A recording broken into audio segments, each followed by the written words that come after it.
Hello and welcome to Across Louisiana. My name is Steve Sawyer, your host for the program. We've got a wonderful show lined up for you today. Big Chief Clarence Dalcour. Big Chief is with the New Orleans Black Indians Alliance and just a fascinating gentleman with a fascinating story about Mardi Gras Indians, and I think you'll enjoy hearing what he's got to say. Some things that I really didn't know about the Mardi Gras Indians that he's going to talk about and share with us. Kris Ford. Kris is with the African American Cultural Center.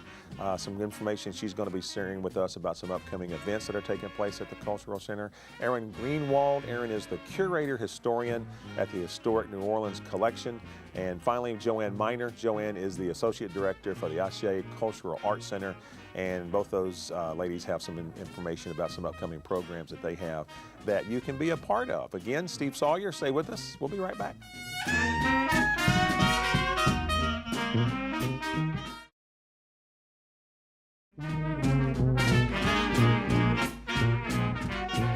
And welcome back to Across Louisiana. We've got a great show lined up today, and we could not have a better guest than who we have in the studio right now. We are very proud to have Big Chief Clarence Dalcour. Clarence is with the New Orleans Black Indians Alliance and Mardi Gras Indians, and I've been in New Orleans for over 25 years now, and Mardi Gras is great, but there's just nothing like the Indians and what you guys do. So Clarence, welcome to the show. And let's talk about the New Orleans Black Indians Alliance, because we were talking off camera, and this is actually your first year to serve as Big Chief, correct? Well, not as Big Chief, but it's the first year that we are doing this ball. And the ball is based on, I think, many things for us that we'll be coming to do. And we're out here for charity organizations. Yeah. And that's what we're doing, doing these things for charity organizations. We partnered with the Children's Hospital. We did their run. We did their run for them this year. And just some things, and we're partnering with a lot of different people. Now, I think it's interesting because, again, off camera, I was talking about the costume, and you let me know real quick that it's not a costume. Clown wears a costume, and I thought that was awesome because it's a suit. It's a suit. And a suit, I mean, and you think about a suit and a costume, 180 degrees different. Yeah. Talk about the suit, because you were sharing with me so many things that I just don't think people realize. I mean, for example, I didn't know you had to do a different suit every year. Oh yeah, we have a song out. Every year, Mardi Gras time, we make a new suit. And it's basically like that because you want to make a new suit every year. You don't want to wear the same suit. With the material that you have, you don't want to wear the same suit every year. And all the Indians out there make a new suit. And how long would it take you to make a new suit? Well, it usually take us a year, but some people can make them in 9 months, 10 months. Wow. Right. And you figure what it takes to put on them. Like, you have what we would call uptown Indians that was known to do the rhinestones and plumes, and you have downtown Indians that was known to use beads and sequins in the downtown area and feathers. Yeah. The tribe I came from, the Yellow Pocahontas, that's what they use, and I kind of took after them. But I did a little mixture in mine by putting plumes on also. And nobody will see this suit until the first time you wear it, right? Until Mardi Gras morning. Wow. It's almost like saying it's taboo to show somebody the suit. Yeah, well, I would think so. And then I thought it was fascinating, too, because you were saying that, you know, all the colors represent different things. And I think that's such a great part of Mardi Gras. But I don't think a lot of people realize how much love goes into these suits, and that they're not just, it's just not a suit. I mean, it represents something. Right. A lot of Indian suits are all around the world and country, and have been all around the world and country. You have some Indians got suits in the Smithsonian Institute. Wow. You got some Indians got different suits at certain universities. You got, especially the Louisiana State Museum, they carry some of our suits in them for years. Yeah. It's just like that, you know. Sometimes it's a strange thing to other people, but you know, that's what we do. Yeah. You know. Now let me ask you this, because before we wrap up, I've ridden in floats, and I mean I love Mardi Gras. The thing about floats with the mask and everything is so nobody knows who you are. Do people know you as Big Chief? I mean that's. Oh yeah, they know me as Big Chief. Wow, I think that. Listen, it is an absolute pleasure to have you on the show. I hope you have a great Mardi Gras. This is the first time I believe that you wear the suit this year. I mean, this is for your first time, so I know you'll have a lot of fun with that. We'd love to have you or a representative come back on the show because you do a lot of great fundraising activities, and you know this community is just a better place with you and you guys and the culture that you bring. So we've got a couple more guests coming up. Stay with us. We'll be right back.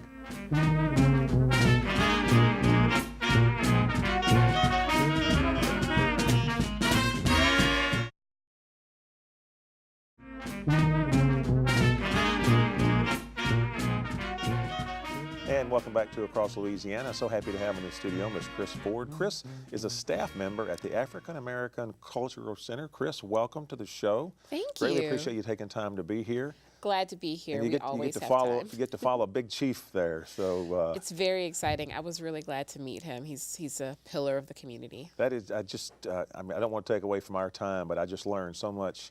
I love the Mardi Gras Indians and everything about all the Indians, and just learned so much. And they're an absolute treasure, really. And I'm sure you guys have a lot on file with what they do and everything. And with that, we do. So talk about the Cultural Center and the mission of the organization and what you're all about.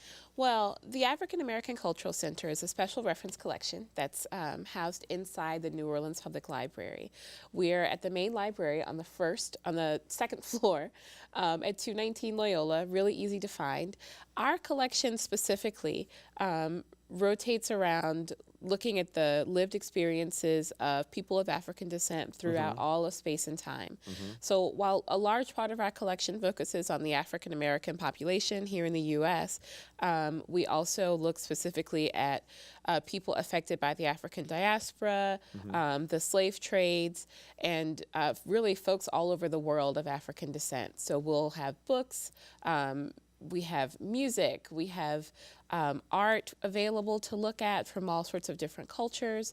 We also offer research services, which is a bulk of the actual service that we offer for folks who are looking for genealogy information, who need scholarly articles, and just research assistance about the African diaspora. So that's what we do. Wow, that's incredible. And you are a part of the library itself, right? Yes, we're a collection house inside the library. The New Orleans Public Library has several special collections. The African American Resource Center is one of them, or the African American Cultural Center is one of them. There's also the Louisiana Reference Division, which is where you can find all of your, say you moved into a very old house and you'd like to find out all about it. The Louisiana Reference Division has librarians who are staffed to help you do that.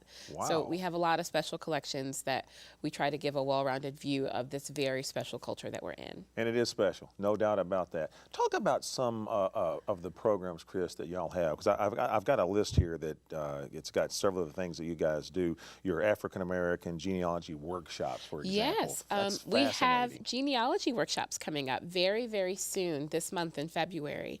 And we thought that it was important to have genealogy workshops that are multi-level and that are focused on the African American experience.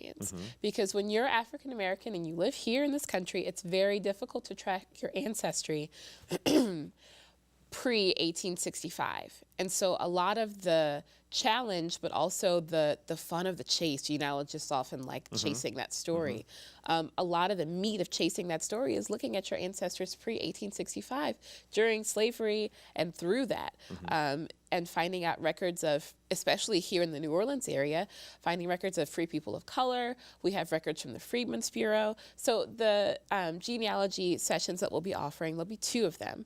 The first one will be, I believe, at 10:30 a.m. At the main library. And one of our library staffers, Greg, will be doing that. He's a fantastic teacher. We're so happy to have him on staff. And then there'll be breakfast and light refreshments so that you can focus really on finding that story. The afternoon will be a more advanced workshop. And how fascinating that would be It to really find is. that story. It's Hey, wonderful, Kris, especially for African before we American get people. cut off, I just want to mention the website is neworleanspubliclibrary.org. It's neworleanspubliclibrary.org. Very easy. All the just information all of on the the Culture information's Center. there. Mm-hmm. I would love to have you come back. Please come back, talk more about the organization, some of these mini programs, because you are part of this community as far more than a lot of cultural organizations are. I mean, with all the things We you're think it's talking important about. to be part of the communities that you speak Love about. to have you come back. We could talk all day, but they're not going to let me do that. So with that, we have one more guest coming up, so stay with us, and we'll be right back.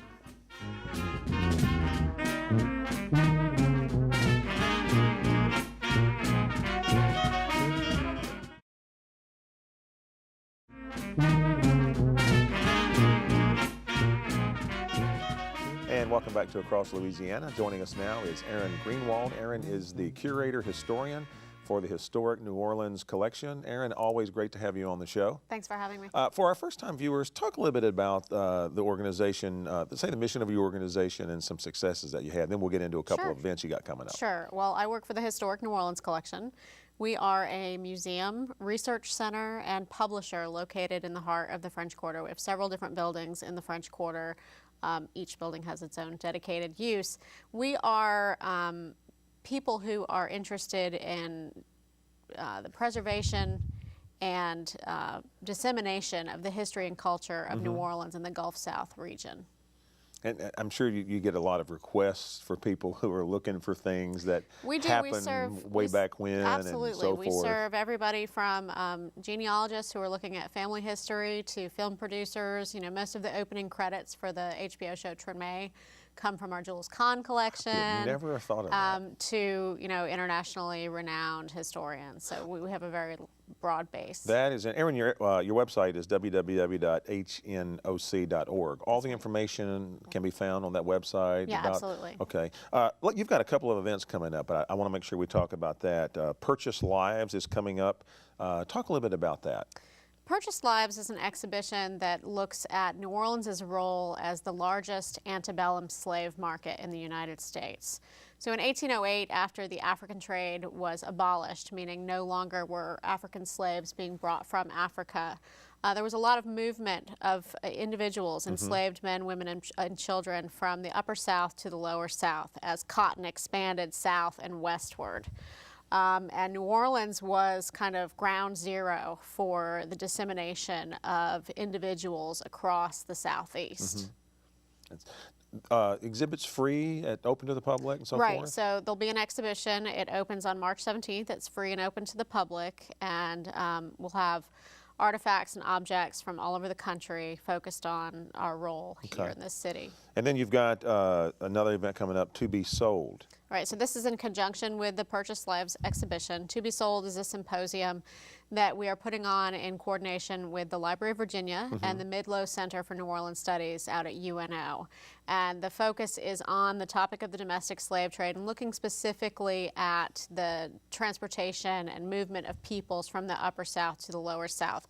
We'll have speakers in Virginia and speakers here, and each end of the program will be telecast to the opposite location. We've got the most prominent historians in the field. That's incredible. Now, your address is 410 Charter Street, right?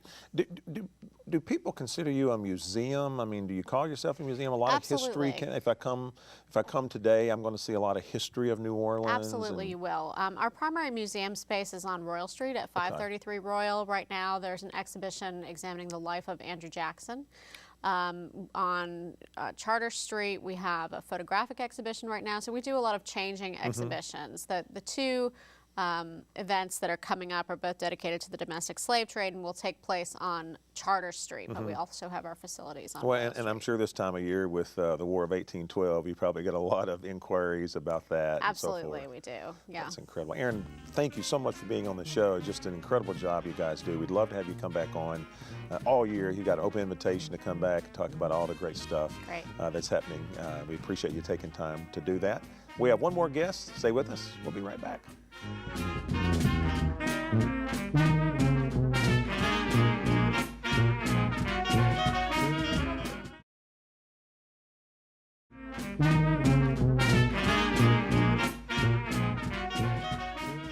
welcome back to Across Louisiana. Our final guest is Miss Joanne Minor. Joanne is the Associate Director for the Ashe Cultural Arts Center. Joanne, thank you so much for taking time to be on the show. We appreciate it. Well, thank you for having me. Talk a little bit about the Arts Center, if you will, the mission of what you guys do and maybe some success stories that you've had. Okay, well, Ashe Cultural Arts Centers, our mission is to use arts and culture to drive human and community development. And we do that through a number of programming. We have a lot of health and wellness programming. We have some entrepreneurship. We have a lot of community groups that come in.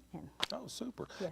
Yeah, I hate to ask this question, but I've asked it today a couple of times. Sure. You're not really a museum, but if I come down today, there are things on exhibit that I can see and look at it, correct? Oh, absolutely. Okay, and you're located? We're located at 1712 Oritha Castle Haley Boulevard in Central City. Okay, and I believe you said earlier on you're open 6 days a week? Yeah, we're generally open 6 days a week. We have evening dance classes on Monday and Thursday, and Wednesday evening too. And so there's more. It's a facility where there's more than just things to come down and absolutely. To look at. There's lots to participate in. Okay, talk about some of the upcoming events that the Culture Center is going to be involved in. Okay, well, we have an annual newsletter, a monthly newsletter. You can go to the website and sign up for. Okay, and the website is www, and we'll put this on the screen, ashecac.org. That's correct. Okay, we'll put that on the screen. All right. And so upcoming, we have a Soulful Brunch that will happen on Sunday, February 22nd. We have, and our most exciting thing, the grand opening of our newest venue. We're calling it the Powerhouse. Oh. Okay. Which is right around the corner. We'll have. And what is the Powerhouse? The Powerhouse is a theater and dedicated art gallery. And this is the grand opening that you're having? Yes. Oh, wow, good. Congratulations on that. Well, thank you. So we are expanding.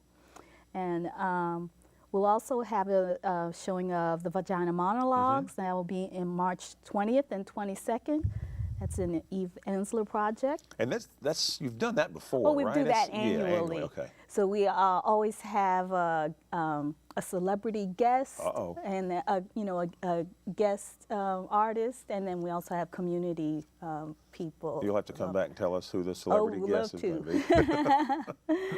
And then our annual fundraiser, March 28th, is Red Linen Night. Oh, I'm definitely familiar with that. Oh yeah, it's a lot of fun. And as far as volunteers, is this an organization where people, if they want to come in and volunteer to help, do you Absolutely. have volunteers? We're always sourcing volunteers, and we have a wide range of skill sets that we would like to help. We'd like to have people come and help us with. And if I went to the website, I could find information on how to volunteer and things like that? You surely can. You can sign up to be a volunteer right on our website. Joanne, thank you so much for being on the show. Greatly appreciate it. Some great information. We'd love to have you come back during the year and talk about more that's happening at the Ashe Cultural Center. Please, open door, have you come back and do that. Well, thank you. Joanne, thank you so much. You've been watching Across Louisiana. My name is Steve Sawyer, and we'll see you next time.